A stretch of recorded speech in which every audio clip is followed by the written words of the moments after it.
Siapa yang berumur 40-an, ini bukan lagi waktu untuk tuan-puan relax. Jika tuan-puan masih lagi tak ada tabungan, hutang masih banyak, pendapatan pun masih lagi tahap kaya sebulan, makan sebulan. Tuan-puan wajib belajar ilmu kewangan secepat mungkin dan perbaiki kewangan dengan segera. Selagi mana tuan-puan masih lagi ada kudrat untuk bekerja dan berusaha, masih lagi belum terlambat. Tetapi kaedah ini tak ada jalan pintas. Buat perkara yang betul dari sekarang, dalam masa 5 hingga 10 tahun akan datang, kewangan tuan-puan akan berubah.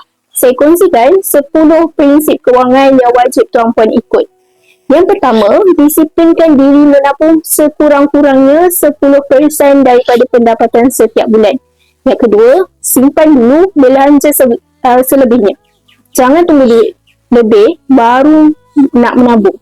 Yang ketiga, sentiasa hidup di bawah kemampuan. Bukannya ikut kemampuan, apatah lagi ikut kemahuan.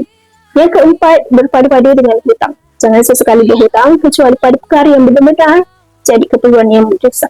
Yang kelima, jika perlu membeli sesuatu dan perlu bayar secara ansuran, bermakna tuan-puan masih lagi belum mampu. Menabung terlebih dahulu, apabila cukup duit, baru beli.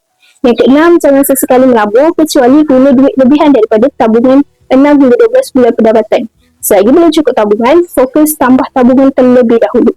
Yang ketujuh, pelaburan terbaik ialah ilmu, baca buku dan hadir seminar.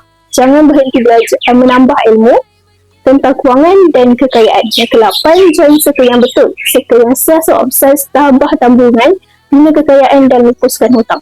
Circle ini akan menentukan masa depan kita.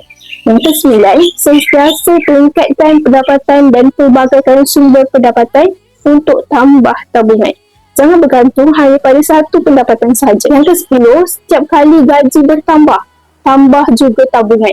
Jangan sesekali gunakan kenaikan gaji tu untuk tambah komitmen hutang. Semoga perkongsian saya bermanfaat dan boleh guna saya untuk ilmu pemasaran kewangan.